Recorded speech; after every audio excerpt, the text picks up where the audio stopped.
আসসালামু আলাইকুম রহমতুল্লাহ। Welcome to Molla news TV. Molla news টিভির পক্ষ থেকে আরেকটি মহা গুরুত্বপূর্ণ আপডেট নিউজ নিয়ে আপনাদের মাঝে উপস্থিত হলাম। আমরা ইতিমধ্যে হয়তো জানতে পেরেছি বায়তুল মোকাররমের একটি ঘটনা সম্পর্কে। বায়তুল মোকাররমের সেই ঘটনার দায়ীকে কিভাবে শুরু হলো এবং এটার কারণ কি, বিস্তারিত আমি এই নিউজের মাধ্যমে আপনাদের মাঝে তুলে ধরব। একটু ধৈর্য সহকারে পুরো নিউজটি শুনলে আপনি নিজেই বুঝতে পারবেন আসলে আজকের ঘটনার জন্য দায়ী কে। জাতীয় মসজিদ বায়তুল মোকাররমের দুই পক্ষের মধ্যে মারামারির ঘটনা ঘটেছে। আজ শুক্রবারে ঘটনা ঘটে। এ সময় কয়েকজন আহত হয়েছে বলে জানা গেছে। ঢাকা মহানগর পুলিশ, ডিএমপি, গণমাধ্যম ও জনসংযোগ বিভাগের উপকমিশনার মোহাম্মদ তালেবুর রহমান প্রথম আলোকে বলেন, বায়তুল মোকাররম জাতীয় মসজিদের খতিব মুফতি রুহুল আমিনের অনুসারীদের সঙ্গে কিছু মুসল্লির মারামারির এ ঘটনা ঘটে।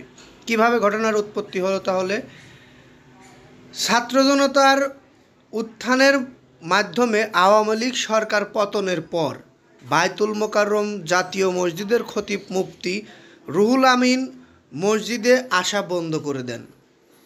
তখন ইসলামিক ফাউন্ডেশনের থেকে ওয়ালিউর রহমান খান ও মুফতি মোহাম্মদ আবদুল্লাহকে নামাজ পড়ানোর দায়িত্ব দেওয়া হয়।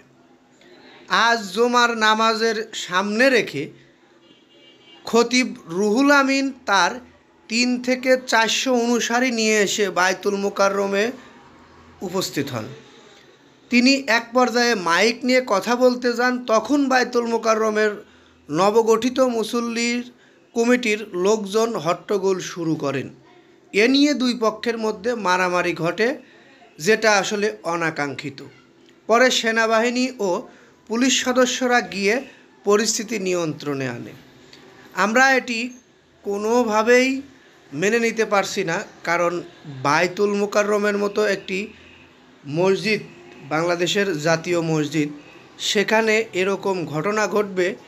এটার সুষ্ঠু তদন্ত করে তাদেরকে বিচারের আওতায় আনতে হবে এবং যারা দায়ী বা যে ইন্ধনদাতা তার কঠোর বিচার করতে হবে।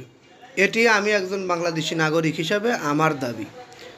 আপনাদের মতামত অবশ্যই কমেন্ট বক্সে জানিয়ে যাবেন, কারণ আপনাদের মতামতের উপরে অনেক কিছু নির্ভর করে। ভালো লাগলে লাইক, কমেন্ট, শেয়ার করবেন। পরবর্তী নিউজ পেতে অবশ্যই চ্যানেলটি সাবস্ক্রাইব করে বেল বাটন অন করে রাখবেন। এই বলে এখান থেকে বিদায় নিচ্ছি। আসসালামু আলাইকুম।